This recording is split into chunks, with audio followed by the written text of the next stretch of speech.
नमस्कार, India TV देख रहे हैं आप। आपके साथ मैं हूं प्राची पाराशर। क्या साल 2025 खत्म होने से पहले पाकिस्तान की blackmailer army chief Asim Munir का खून बहेगा? और क्या यह खून हिंदुस्तान ही बहाएगा? आज भारत के army chief general Upendra Dwivedi ने पाकिस्तान को बहुत बड़ी चेतावनी दी है। आर्मी चीफ ने कहा है कि ऑपरेशन सिंदूर तो सिर्फ एक ट्रेलर था, भारत आगे की पूरी तैयारी करके बैठा है।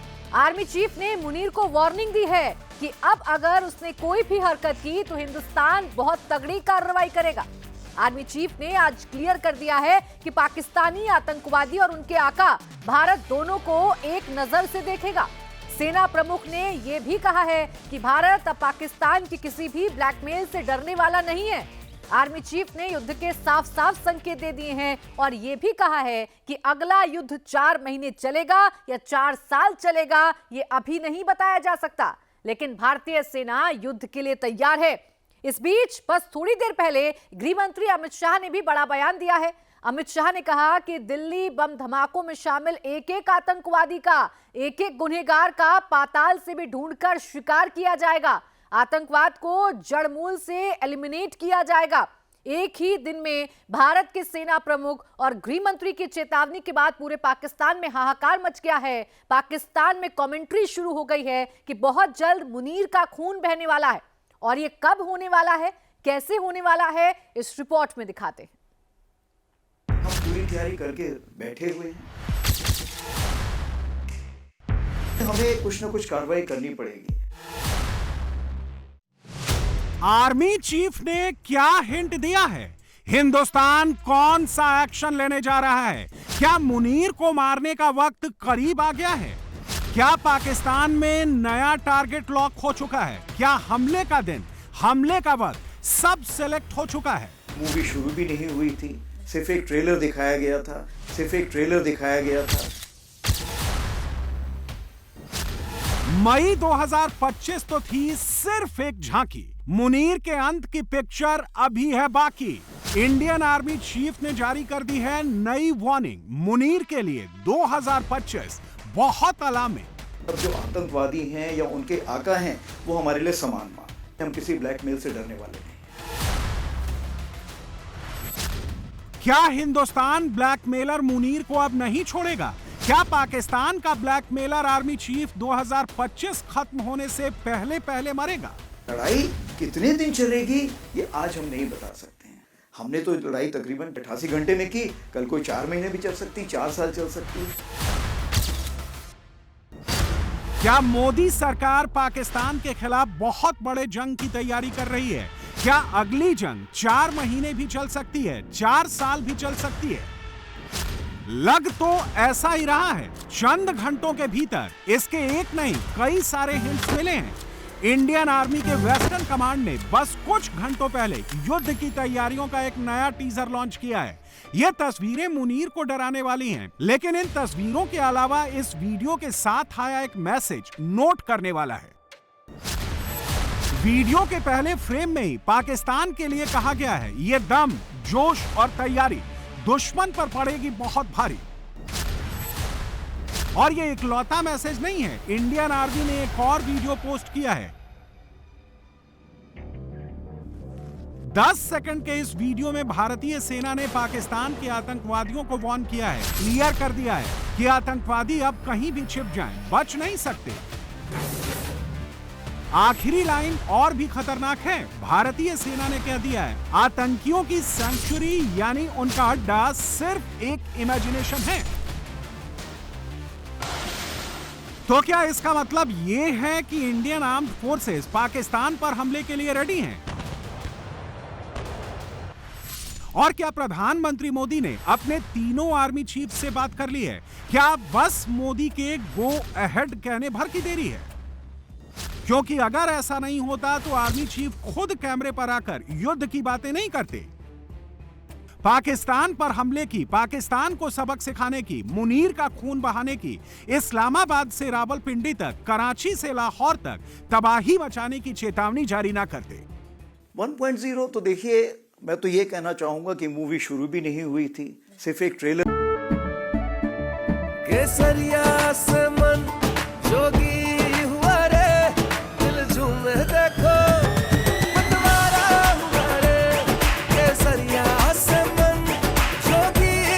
हर पल मनाओ केसरी त्योहार। विमल, बोलो जुबान केसरी। दिखाया गया था और ट्रेलर के बाद 88 घंटे में वो ट्रेलर खत्म हो गया था। तो आगे आने वाले हालात कैसे होंगे, ये इसके बारे में हम पूरी तैयारी करके बैठे हुए हैं। और अगर कोई ऐसा हमें मौका देता है पाकिस्तान, तो हम उसको भरपूर एक शिक्षा प्रदान करना चाहेंगे उसको कि कैसे एक जिम्मेवार नेशन को अपने पड़ोसियों से बिहेव करना चाहिए। अगर हमने किसी देश को हराना है और उसको सिखाना है कि भारत देश की कितनी ताकत है, तो हमें सारी ताकत एक साथ झोंकनी पड़ेगी। मेरे ख्याल से ये तो एक बड़ी चेतावनी बन के रहेगी, क्योंकि जब आप स्टेट स्पॉन्सर्ड टेररिज्म या राज्य प्रायोजित आतंकवाद को बढ़ावा देते हैं, तो ये हमारे लिए, भारत के लिए बहुत चिंता का विषय बन जाता है। क्योंकि देखिए, हम तो एक उन्नति की बात करते हैं, हम सबको साथ में लेके चलने की बात करते हैं। तो जो भी हमारे काम में रोड़ा अटकाएगा, उसके लिए हमें कुछ ना कुछ कार्रवाई करनी पड़ेगी। अब जहां तक न्यू नॉर्मल का सवाल है, आप देखिए, हमने तो यही बोला है कि पानी और खून एक साथ नहीं बह सकता। Blood and water can't flow together, talks and terror can't be together. यानी बातचीत, संवाद और आतंकवाद एक साथ नहीं चल सकता है। तो हम तो सिर्फ यही बोल रहे हैं कि आप शांति की प्रक्रिया अपनाइए, हम भी उसका साथ देंगे। जब तक ये नहीं होगा, तब जो आतंकवादी हैं या उनके आका हैं, वो हमारे लिए समान मान है। दूसरी चीज ये है, जो भी आतंकवादी को बढ़ावा देगा, हम उसको जवाब देंगे। और हमारे पास अगर बैरंग चिट्ठी भी आई, तो भी हमें पता है कि जवाब किसको देना है, हमें उसकी चिंता नहीं है।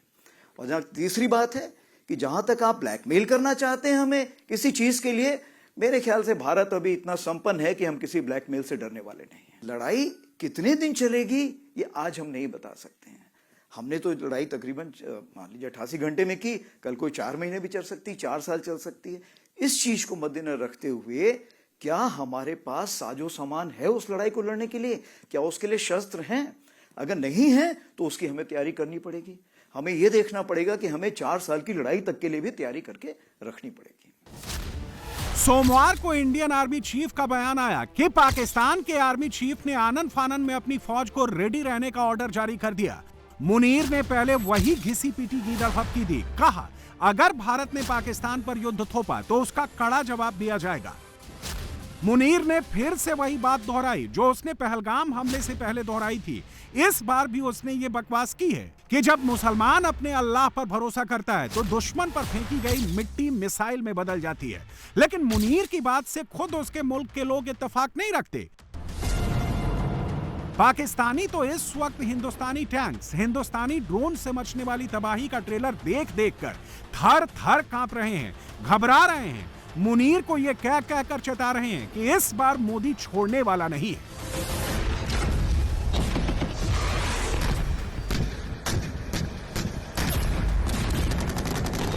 बी वेरी केयरफुल, ऑफिसर्स को वेपन्स इशू करें, फैमिलीज को वेपन्स इशू करें। हम वॉर जोन में, वॉर टाइम में दाखिल हो चुके हैं।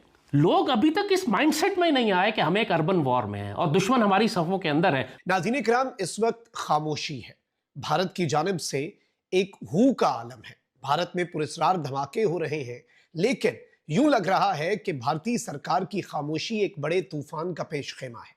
भारत की जंगी तैयारियां, रोजाना की बुनियाद पे भारत में होने वाले पुरस्कार इंसिडेंट्स, ये सब कुछ एक बड़े तूफान का पेशखेमा ही है, क्योंकि इस वक्त पाकिस्तान के तमाम तर इंटेलिजेंस सोर्सेज इस जानिब एक क्लियर इंडिकेशन दे रहे हैं कि भारत एक फॉल्स फ्लैग की तैयारी कर रहा है और उस फॉल्स फ्लैग के बाद एक फुल स्केल और एक लॉन्ग टर्म वॉर जो है वो पाकिस्तान पे वेज की जाएगी। भारत के आर्मी चीफ जो जनरल द्विवेदी है, उसने अगले मोर्चों पर जाकर अपने जो ड्रोन्स पाकिस्तान के खिलाफ इस्तेमाल होने हैं, ना सिर्फ उनका जायजा लिया, बल्कि अपनी स्ट्राइक कोर को ये ऑर्डर्स दिए कि भाई आप लोग फुली प्रिपेयर्ड रहें। और पंजाब के कुछ शहरों के अंदर भारतीय बॉर्डर के करीब यूं लग रहा है कि मैदाने जंग सज चुका है। दूसरी तरफ से तो तैयारियां हैं ही हैं। देखें, इस वक्त इंडिया के अंदर जो खिचड़ी पक रही है ना, वो बड़ी खतरनाक है। कहीं ये सरप्राइज एलिमेंट तो नहीं क्रिएट करना चाह रहे पाकिस्तान। देखिए, हमने अपनी सारी पॉसिबिलिटीज देखनी है। हमने हाथ पे हाथ रख के नहीं बैठना कि कुछ नहीं होता, खैर है, देखी जाएगी। नहीं, ऐसे जंगें नहीं लड़ी जाती और ऐसे जंगें जीती भी नहीं जाती। आप एंटिसिपेट करते हैं, आप दुश्मन को कमतर नहीं समझते, अंडर एस्टिमेट नहीं करते। अंडर एस्टिमेट करना ही तो सबसे बड़ी गलती होती है। मोदी के शैतानी अज़ाइम का अंदाजा तो आप इस बात से लगाएं कि आज इसने अपनी काबीना की सलामती कमेटी के साथ तवील मुशावरत की। अजीत देओल और अमित शाह ने उसे अलहदा से भी ब्रीफिंग दी और दूसरी तरफ भारतीय सेना रेड अलर्ट पे आ चुकी है। अगले 2 दिन इंतहाई अहम है। और लगता है इस दौरान भारत कोई भी बेवकूफ़ी कर सकता है। एलओसी के आसपास भी इंडियन ड्रोन्स मुसलसल परवाजें कर रहे हैं। पाकिस्तान में भारत के हमले को लेकर पैनिक इसलिए भी मचा है क्योंकि मोदी बिहार का चुनाव जीत चुके हैं। पाकिस्तानी बाकायदा कैमरे पर वीडियो रिकॉर्ड कर करके कह रहे हैं कि मोदी अब तक बिहार चुनाव में बिजी थे, इसीलिए पाकिस्तान पर चुप थे। मुनीर के मुल्क में सबको यही लग रहा है कि अब मोदी पाकिस्तान पर कुछ बड़ा ऐलान करेंगे, हिंदुस्तानी फौज को आगे बढ़ो का ऑर्डर देंगे। इंडियन आर्मी चीफ ने अब इशारों इशारों में यही कहा है, मोदी पाकिस्तान में धमाके का ऑर्डर देने से पीछे नहीं हटेंगे। हम पूरी तैयारी करके ये बात खुद सेना प्रमुख कह रहे हैं। पहले उनकी ये बात सुनिए, फिर पाकिस्तानियों की बात आपको सुनाते हैं।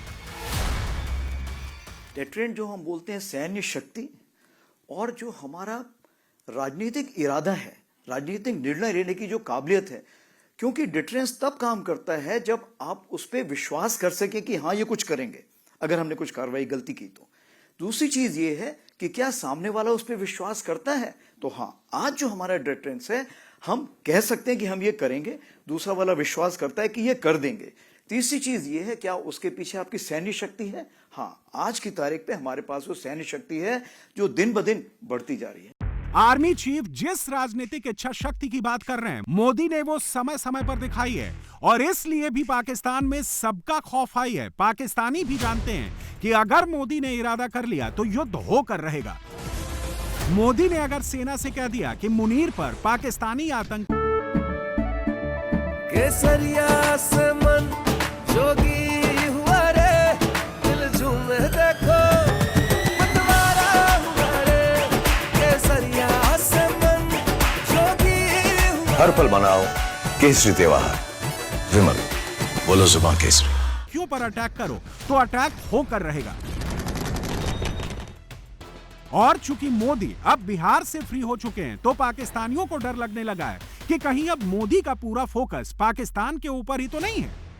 तो पाकिस्तान में जो बात चल रही है वो ये कि जी ये भी हो सकता है कि दोबारा से भारत के साथ हमारा कोई लड़ाई झगड़ा या दोबारा से कोई जंग हो जाए, ये भी कहा जा रहा है। इसलिए कि भारत की तरफ से भी मुसलसल जो ऑपरेशन सिंदूर 2 की बात की जा रही है उसको लेकर पाकिस्तान में काफी ज्यादा खलबली है। और कहा यह भी जा रहा है कि ये ना हो कि कहीं वो जो दिल्ली में अटैक हुआ था उसको लेकर कहीं भारत जो है वो इस वक्त तो खामोश है, उनकी गवर्नमेंट बिल्कुल कोई बात नहीं कर रही है, लेकिन ऐसा ना हो कि किसी वक्त फिर पाकिस्तान पर अटैक हो जाए। तो इसी बात को लेकर बार बार पाकिस्तान की मिलिट्री एस्टेब्लिशमेंट और पाकिस्तान की गवर्नमेंट जो है वो पब्लिक को ये बताती चली जा रही है कि जी भारत दोबारा अटैक कर सकता है, हम इस वक्त बड़ी मुश्किल में हैं। और गवर्नमेंट के और मिलिट्री एस्टेब्लिशमेंट के और बात शुरू कर देते हैं भारत की, और जी भारत अटैक करने वाला है, भारत से बहुत खतरा है, और इसी तरह की चीजें जो हैं वो हमारे यहाँ बातें की जा रही हैं। मोदी जी जो है वो पाकिस्तान की तरफ देखेंगे और अब ये बातें की जा रही है कि क्योंकि गुजरात का इलेक्शन जो है वो पीएम मोदी की पार्टी और उनके साथ जो पार्टीज हैं वो बहुत ही जबरदस्त तरीके से या बहुत लंबे मार्जिन से जीत चुकी हैं, तो अब यकीनन उनकी नजरें जो हैं वो पाकिस्तान की तरफ होंगी और अब हो सकता है कि पाकिस्तान की तरफ फिर दोबारा से ऑपरेशन सिंदूर 2 को लेकर चला जाए। नरेंद्र मोदी साहब जो है वो जो बिहार का इलेक्शन जीते हैं, मेरे कागजों में तो नरेंद्र मोदी 2034 तक वजीर आजम है। That's what I see it, that's what I have realised. मुझे तो ये अंडरस्टैंडिंग बनती है। अब अगर वो 2034 तक वजीर आजम हैं तो फिर इसका मतलब है कि पाकिस्तान और भारत के ताल्लुकात जो हैं वो 2034 तक ठीक नहीं हो सकते। इमरान खान उसने कहा मोदी इलेक्शन जीत जाएगा, मजबूत बंदा है, आएगा तो मैं इससे बात करूंगा। वो काम उठा पाया गया। वो मोदी को जिताते जिताते वो मोदी जो अपनी लगा के बैठा हुआ था फील्डिंग, तो वो इलेक्शन भी तो जीत गया मोदी, लेकिन उसने कश्मीर का स्टेटस बदल दिया। ठीक है जी, तो ये जो चीज़ है ना कि हमें मोदी साहब इज एक्टिव, वो हमें आगे टफ टाइम देंगे क्योंकि उनको उसमें उनकी पॉलिटिक्स एंड फॉरेन पॉलिसी दोनों कामयाब होती है। उनकी पॉलिटिक्स एंड फॉरेन पॉलिसी दोनों कामयाब होती है। हमारे साथ वो लड़ाई करेंगे, उनको लड़ाई रास आती है हमारे साथ वो नॉर्मल ताल्लुक नहीं रखना चाहते।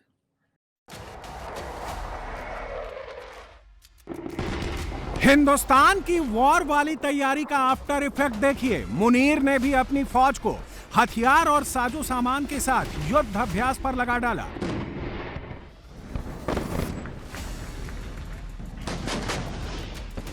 कैमरे वाले धमाकों की प्रैक्टिस करनी पड़ी, लेकिन पाकिस्तानी फौज की इस वॉर एक्सरसाइज में एक बात नोट करने वाली है, और वो ये कि मुनीर ने अपने फाइटर जेट्स आसमान में नहीं उड़ाए, और ऐसा इसलिए क्योंकि फाइटर जेट उड़ाने के लिए मुनीर के पास फ्यूल ही नहीं है। भारत में महीनों चले युद्धाभ्यास के जवाब में पाकिस्तानियों का बजट एक ही दिन में डोल गया, लेकिन पाकिस्तानी डींगे तो ऐसी हाँक रहे हैं जैसे उन्होंने कोई बहुत बड़ा युद्ध जीत लिया। नाज़रीन किराम, पंजाब की ओपन फील्ड्स के अंदर एक्सटेंसिव वॉरफेयर एक्सरसाइजेस यानी बड़े पैमाने पर और तवील जो जंग की मशकें हैं वो पाकिस्तान आर्मी ने शुरू कर दी हैं, और इसके अंदर बेसिकली जो large scale FPV drone technology है उसे ग्राउंड फोर्सेस के साथ पाकिस्तान इंटीग्रेट कर रहा है। FPV क्या होता है जी? FPV होता है फर्स्ट पर्सन व्यू, और ड्रोन्स के अंदर इसका मतलब ये होता है कि ये जितनी सामने चीजें होती हैं उन्हें डायरेक्टली जो कैमरा ये लेकर जाता है ड्रोन, और इससे ग्राउंड फोर्सेस के साथ इंटीग्रेट करके जो जंगी मशकें हैं वो पाकिस्तान आर्मी ने इस वक्त शुरू कर दी हैं। और पंजाब की ओपन फील्ड्स जो हैं उनका चुनाव किया गया है कि वहां पर हमने ये जंगी मशकें करनी है, और भारत के ड्रोन वॉरफेयर का जवाब जो है वो हमने यहां से जो ड्रोन स्वार्म्स जाएंगे उनकी सूरत में देना है। हम भी अपनी तैयारी कर रहे हैं। एक तो पाकिस्तान ने जो लेजर गन्स चाइना से हासिल किए हैं, मैं आपको ये बताऊं कि वो ड्रोन्स को, ये स्पेशली कामिकाजी ड्रोन्स जो हैं, जिनका काम ही खुदकुश ड्रोन्स का ये होता है कि वो आए और तबाही मचाएं, उन्हें अगर आप तबाह करते हैं तो वो भी नीचे आके अपनी और तबाही मचा देते हैं। तो ऐसे ड्रोन्स के लिए पाकिस्तान ने बेहतरीन सिस्टम इस वक्त तैयार कर लिया है। तो अब पाकिस्तान जो है नाज़रीन किराम, उसने जो ये जंगी मशकों का आगाज किया है ना, ये यकीन माने ये एक बहुत बड़ी और गेम चेंजर डेवलपमेंट होने जा रही है, and this will change the face of this whole conflict. Munir अपने मेड इन चाइना ड्रोन्स का वीडियो दिखा दिखाकर खुद को ताकतवर साबित करने की कोशिश कर रहा है, लेकिन वो ये भूल रहा है कि ऑपरेशन सिंदूर के बाद से लेकर अब तक इंडियन आर्मी ने अपनी ड्रोन वाली तैयारी में जमीन आसमान का इजाफा कर लिया है, और अब तो पाकिस्तानी ड्रोन्स को काउंटर करने की भी तैयारी शुरू हो चुकी है। रिपोर्ट्स के मुताबिक भारतीय सेना और भारतीय वायुसेना 16 स्वदेशी drone detection and interdiction system का ऑर्डर देने जा रही है, जो 2 किलोमीटर दूर से ही दुश्मन के अनमैन्ड एरियल सिस्टम या ड्रोन को सिर्फ लेजर दिखाकर मार गिराएंगे। ये पहले के सिस्टम के मुकाबले 2 गुनी दूरी पर दिख रहे दुश्मन के टारगेट को तबाह करने में सक्षम है। पहले वाले सिस्टम की एक क्षमता करीब 1 किलोमीटर तक ही थी। इसके अलावा भारत लेजर वेपन सिस्टम का सफल परीक्षण भी कर चुका है, जो 5 किलोमीटर दूर तक के टारगेट को तबाह कर सकता है। यानी मुनीर के मेड इन चाइना ड्रोन्स तो नाकाम होंगे ही होंगे, मगर जब हिंदुस्तानी ड्रोन्स पाकिस्तानी एयर स्पेस में पहुंचेंगे तो वहां मुनीर, उसके फौजियों और उसके आतंकवादियों के चीथड़े ही उड़ेंगे। और भारतीय सेना की ओर से जारी की गई ये तस्वीरें अभी से मुनीर के मुल्क में सबको बेचैन करने लगी हैं। भारतीय निजी कंपनियां जो कल तक सिविल इनोवेशन के नाम पर ऐप बना रही थी, आज मैदान जंग में मोबाइल 3D प्रिंटिंग यूनिट्स लगा रही हैं। ये वही भारत है जो कभी दुनिया को अपनी IT इंडस्ट्री से मुतासिर करता था, मगर अब वही सनअते ड्रोन्स, लाइटर बमों, केसरिया से मन जोगी हुआ रे, दिल झूमे देखो मतवारा हुआ रे, केसरिया से मन जोगी हुआ। हर पल मनाओ केसरी त्योहार, विमल बोलो जुबान केसरी। और खुदकार हथियारों की फैक्ट्रियों में बदल गई हैं। हुकूमत मोदी ने इन स्टार्टअप्स को हुबुल वतनी के कवर में छुपाकर दरअसल एक नई जंगी सनअती नेटवर्क में जम कर दिया है।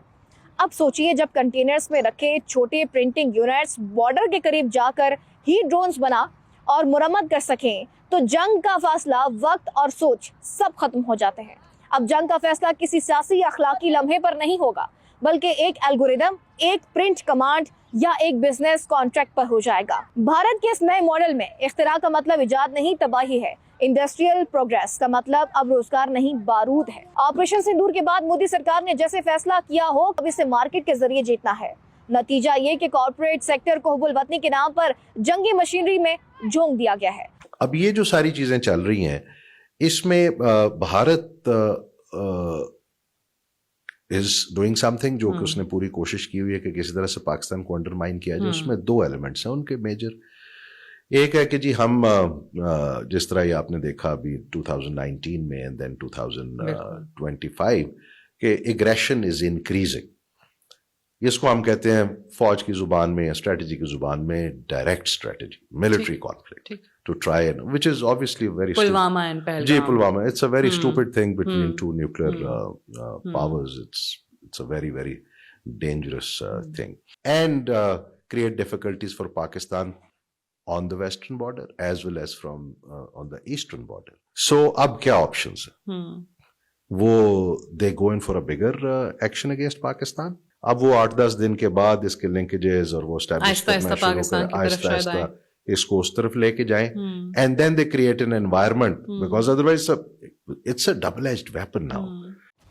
पाकिस्तान के लिए टेंशन की बात यह है कि इंडिया के आर्मी चीफ ने एक बार फिर भारत का स्टैंड क्लियर करते हुए कह दिया है कि जो आतंकवादी और उनके आका हैं, भारत अब उन्हें एक ही नजर से देखेगा और अगर पाकिस्तान की ओर से कोई भी आतंकी हरकत हुई तो भारत नहीं छोड़ेगा। लेकिन ऐसा लग रहा है कि मुनीर सुधरने वाला नहीं है। वो अभी भी पाकिस्तान में आतंकवादियों की फैक्ट्री चला रहा है। पाकिस्तान के सियालकोट में लश्कर के आतंकवादी अभी भी बंद कमरे में बैठकर भारत पर टेरर अटैक की प्लानिंग और प्लॉटिंग कर रहे हैं और इससे जुड़ा एक खुलासा पाकिस्तान के एक पत्रकार ने किया है। इस पाकिस्तानी पत्रकार ने कुछ वक्त पहले दावा किया था कि ऑपरेशन सिंदूर के बाद ही पाकिस्तान में मौलाना मसूद अजहर और हाफिज सईद ने भारत में बैठे अपने स्लीपर सेल को बम धमाकों का ऑर्डर दे दिया था। अजीज़ान, इसमें तो कोई शक नहीं है कि आसिम मुनीर को अपने इक़्तिदार की सलामती के लिए एक नई जंग की ज़रूरत है। जंग अगर आसिम मुनीर भारत के साथ छेड़ेगा तो तभी मामलात जो हैं वो पाकिस्तानी कौम उसके पीछे खड़ी होगी और दोबारा से पिछली जंग छेड़ के खुद को उसने फील्ड मार्शल प्रमोट किया है। तो 27वीं तरमीम के बाद अगला निशाना 28वीं तरमीम है, जिसके बाद ये मुकम्मल 10 साल का जो कब्जा चलाना चाहता है वो नई जंग के बगैर मुमकिन ही नहीं है। इकॉनमी आपकी चल नहीं रही तो फिर जंगों के जरिए ही मामलात को आप आगे लेके चलते हैं। और इसके सबूत के तौर के ऊपर मैं आपको दिखाता हूँ कि ISI और ISPR के इंफॉर्मेशन ऑपरेशन हैंडल्स क्या लिख रहे हैं वो आपके सामने है। लेटेस्ट उनकी ये ट्वीट्स हैं, तमाम ज़ाहिरी आसार और इंटेलिजेंस की ज़राए पर बता रहे हैं कि भारत अगले 1-2 दिन में हमला कर सकता है। 1-2 दिन में, हाँ जी, अगर भारत हमला कर देता है तो पाकिस्तानी कौम अब पूरी तरह से आजमाई जाएगी। हम हिंदू मुशरिकों और जहन्नम के कुत्तों खवारिज से एक साथ जंग करेंगे। जंग मसलत की जा रही है और दोबारा आपको बहु आया बताया जा रहा है और इसके वजह पंजाब के अंदर बाकायदा लश्कर तैयार किए गए हैं जिनको लश्कर तैयबा, नए नाम जमात दावा दे दो आप, या वो 1-2 और एलिटी जितने भी ये JEM वाले हैं, ये लोग बाकायदा तौर के ऊपर हिंदुस्तान के खिलाफ बयानात भी दे रहे हैं और वहाँ पंगे ले रहे हैं कि हिंदुस्तान हमें आके पड़े एक दफ़ा ज़रूर। आपको मैंने जुलाई के अंदर ये रिपोर्टिंग की थी कि अगला अगस्त में इन्होंने रिपोर्ट आ गई तो 2 महीने डिले कर दिया। दिल्ली और मुंबई में हमले किए जाएंगे, उनको भी पता है ये लोग करवा रहे हैं, हिंदुस्तान वालों को पता है। अब इस खुलासे के बाद शक की कोई गुंजाइश नहीं रह जाती। दिल्ली बम धमाकों में पाकिस्तानी कनेक्शन पूरी तरह एस्टैब्लिश हो चुका है। इंडियन आर्मी चीफ ने पाकिस्तान के लिए नई वार्निंग जारी कर दी है। मुनीर के द एंड की घड़ी बहुत जल्द आने वाली है।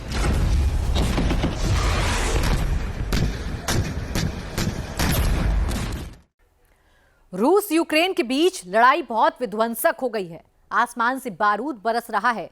पिछले 24 घंटे में यूक्रेन ने रूस को पोर्ट सिटी पर बहुत बड़ा हमला किया है। रूस का सबसे बड़ा ऑयल कॉम्प्लेक्स जल रहा है। यूक्रेन ने अपनी मिसाइल ताकत बढ़ाने के लिए अमेरिका के पूर्व विदेश मंत्री माइक पोम्पियो को बोर्ड में शामिल किया है। रूस के ओडेसा, खेरसॉन और नेप्रोटोवस्क पर बड़े हमले किए गए। पुतिन ने नाटो देशों को सख्त चेतावनी दी है। अगर यूक्रेन में हथियारों की खेप भेजनी नहीं बंद की तो रूस हमला करने से हिचकिचाएगा नहीं। क्या युद्ध अब यूक्रेन का बॉर्डर पार करेगा और यूरोप में तबाही मचेगी? एक एक डिटेल इस रिपोर्ट में है।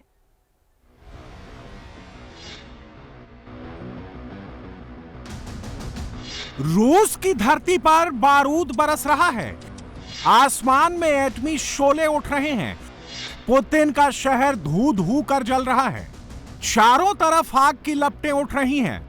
ब्लैक सी में रूसी ऑयल का एक्सपोर्ट करने वाला शेख खारिस ऑयल कॉम्प्लेक्स आग की लपटों से घिरा हुआ है। दुनिया की सबसे बड़ी तेल पाइपलाइन यहीं से जाती है। ये रूस का नोवरोसियस्क सिटी है। ज़ेलेंस्की ने यहां लंबी दूरी की मिसाइलों से हमला कराया है। यूक्रेन ने लॉन्ग रेंज मिसाइलों के साथ स्वार्म ड्रोन का इस्तेमाल किया। यह बिल्कुल वही पैटर्न है जो पुतिन ने कीव में हालिया अटैक में अपनाया था। इस हमले में ब्लैक सी के किनारे बना रूस का सबसे बड़ा ऑयल कॉम्प्लेक्स तो जला ही, दुनिया का सबसे बेहतरीन एयर डिफेंस सिस्टम S-400 का लॉन्चर भी तबाह हो गया। मीडिया रिपोर्ट्स में दावा किया गया है कि नोवरोसियस्क अटैक में S-400 के 4 लॉन्चर को नुकसान पहुंचा चुका है। इनकी कीमत करीब $100 मिलियन है। यहां एक मिलिट्री कंपाउंड में 12 S-400 सिस्टम तैनात थे। 2 अर्ली वार्निंग रेडार 96N6 को यूक्रेन ने तबाह कर दिया है, जिनकी कीमत करीब $100 मिलियन है। इस हमले में टारगेट की पहचान करने वाले 2 92N6 रेडार भी चपेटे में आ गए हैं, जिनकी कीमत करीब $250 मिलियन है। कुल मिलाकर ज़ेलेंस्की ने एक ही अटैक में पुतिन को करीब $450 मिलियन का बहुत बड़ा झटका दे दिया है।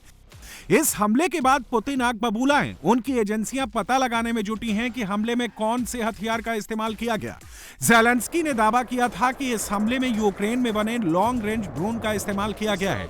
सिर्फ ड्रोन अटैक से S-400 जैसे ताकतवर एयर डिफेंस सिस्टम को उड़ाना मुमकिन नहीं लगता। तो फिर ज़ेलेंस्की ने कौन से हथियार का इस्तेमाल किया? क्या यूक्रेन को नाटो ने नए हथियार दिए? रूस की पोर्ट सिटी नोवरोसियस्क को तबाह करने के लिए ज़ेलेंस्की ने नेपच्यून मिसाइल का इस्तेमाल किया।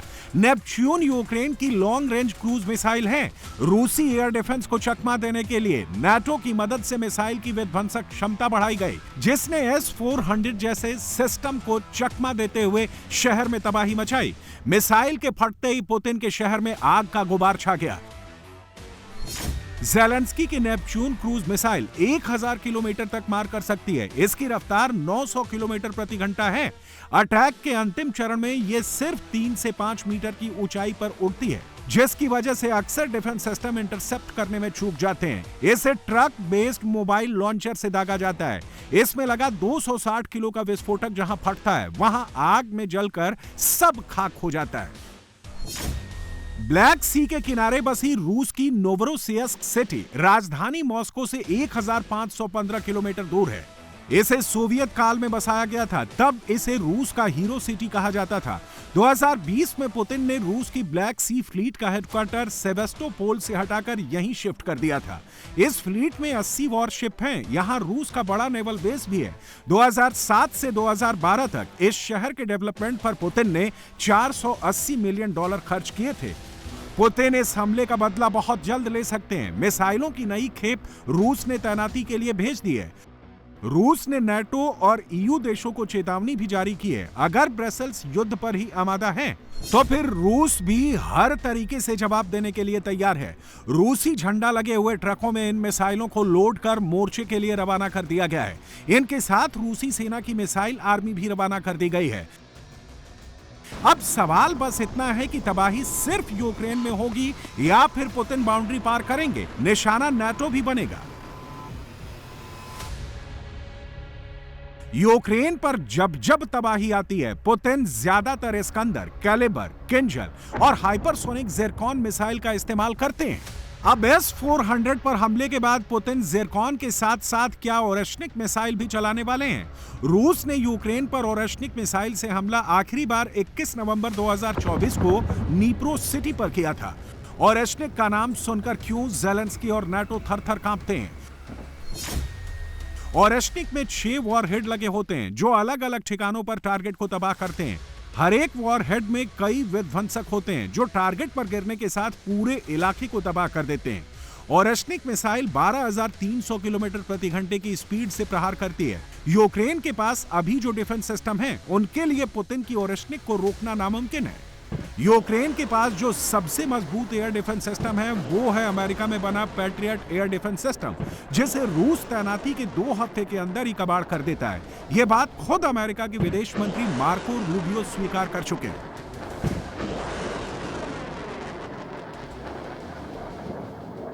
And that's clearly part of Russia's strategy, is to try to collapse morale within Ukraine and the will to fight. So, that's why we've been in discussions with them about defensive weapons to be able to protect their grid. And I know we've been in ongoing technical conversations about the specific equipment they need. But ultimately, if that equipment is ultimately destroyed a week later after it's installed, that remains a problem. And that's been the history of the last 2 or 3 years. NATO देश Putin से direct पंगा नहीं लेना चाहते, लेकिन Putin को युद्ध भी नहीं जीतने देना चाहते। इसीलिए अब यूक्रेन में ही मिसाइलों का प्रोडक्शन बढ़ाने की पूरी जिम्मेदारी है। ये यूक्रेन की नई बार्स क्रूज मिसाइल है, जिसे पहली बार रूस के खिलाफ इस्तेमाल करने का वीडियो जारी किया गया है। इसकी रेंज 700 से 800 किलोमीटर तक है। इसमें 100 किलो का खतरनाक विस्फोटक लगा है। इसे लेपर्ड मिसाइल भी कहा जाता है। यूक्रेन का दावा है कि वो अब मीडियम और शॉर्ट रेंज क्रूज मिसाइलों के मामले में नाटो पर डिपेंड नहीं रहना चाहता। ज़ेलेंस्की इसके अलावा पेक्लो, पलेंत्सिया, ल्यूटी और फ्लेमिंगो मिसाइलों का तेजी से विकास कर रहे हैं। ये यूक्रेन की मिसाइल फैक्ट्री फायर पॉइंट की तस्वीरें हैं। यहां फ्लेमिंगो मिसाइल का तेजी से प्रोडक्शन चल रहा है। मिसाइल में लगे वॉरहेड को सेट कर दिया गया है। मिलिट्री को सौंपने से पहले फ्लेमिंगो मिसाइल की पेंटिंग की जा रही है। अब इसके प्रोडक्शन में गति लाने के लिए ज़ेलेंस्की ने अमेरिका के पूर्व विदेश मंत्री माइक पोम्पियो को मिसाइल यूनिट के एडवाइजरी बोर्ड में शामिल किया है। We decided that since we are growing into a big international company, we have to ensure we are following the clearest and the best corporate standards. That's why we decided to form an advisory board, and we are very honored for Mike Pompeo to be the first one to join our advisory board since November 12th. Ukraine ने हाल ही में रूसी oil refinery पर हमले में drone के साथ साथ flamingo missile का भी इस्तेमाल किया था। मिसाइल अटैक के बाद रूसी रिफाइनरी से आग के शोले उठते देखे गए। फायर पॉइंट ने फ्लेमिंगो मिसाइल में एडवांसमेंट और मॉडर्नाइजेशन के लिए 5 लाख यूरो का फंड इकट्ठा किया है। कंपनी के मुताबिक ये रकम चेक गणराज्य के एक एनजीओ ने कलेक्ट की और फ्लेमिंगो मिसाइल बनाने वाली कंपनी फायर पॉइंट को सौंप दी। ज़ेलेंस्की की फ्लेमिंगो मिसाइल 3000 किलोमीटर तक मार करती है। इसमें 1150 किलो का वॉरहेड लगा है, जो बड़े बड़े बंकर और मिलिट्री अड्डों को ध्वस्त करने की ताकत रखता है। इसकी रफ्तार करीब 900 किलोमीटर प्रति घंटे की है। Well, we raised 500,000 euro in 2 days, and there was a famous nuclear scientist in the Czech Republic. Her name is Dana Drabova. She was our big supporter.